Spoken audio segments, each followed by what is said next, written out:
Bonjour, bienvenue dans cette vidéo consacrée au théorème de Pythagore. Nous allons voir maintenant la contraposée du théorème de Pythagore. Prenons l'activité de découverte à la page 125, on nous dit « Voici les longueurs des côtés d'un triangle, 3 cm, 4 cm et 6 cm. » Alors on demande si l'égalité de Pythagore est vérifiée. Donc ce que l'on fait, on écrit l'égalité et évidemment on met un point d'interrogation au-dessus de cette égalité-là.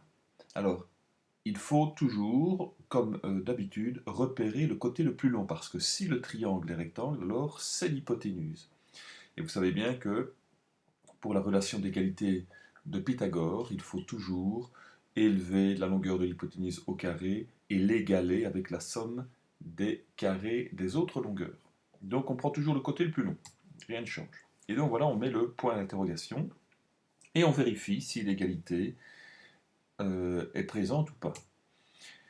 Et on voit qu'ici, on a une différence entre les deux membres de l'égalité, donc ça devient une inégalité, donc 36 est différent de 25. Donc on conclut que le triangle n'est pas rectangle. Donc c'est la même chose que la réciproque, sauf que si c'est différent, qu'on n'a pas d'égalité, et bien alors ça devient la contraposée.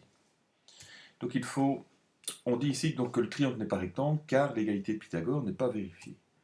Maintenant, pour s'en assurer, on va le construire, au compas évidemment, et donc, en le construisant, qu'est-ce que l'on constate? On constate ici que l'on a un angle, on le voit clairement, hein, un angle qui est obtus, et on peut prendre le rapporteur pour s'en assurer. Donc le triangle n'est pas rectangle. Donc l'énoncé nous dit, si dans un triangle, le carré de la longueur du plus grand côté n'est pas égal à la somme des carrés des longueurs des deux autres côtés, alors ce triangle n'est pas rectangle.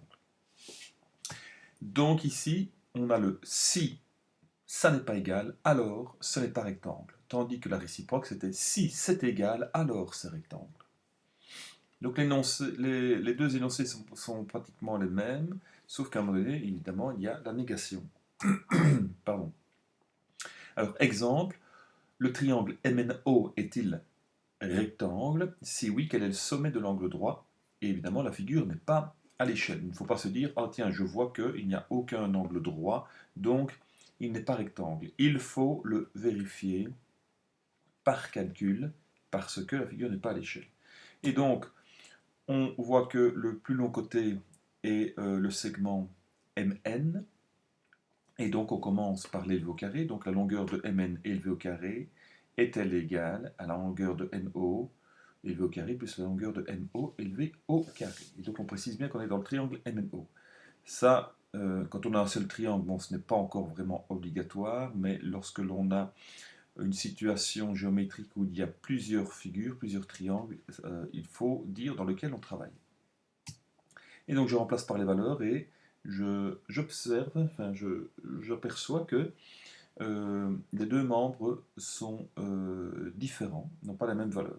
Et donc je conclus par la contraposée du théorème de Pythagore, le triangle MNO n'est pas rectangle. Et voilà, cette vidéo est terminée, on se retrouve pour la prochaine, à bientôt.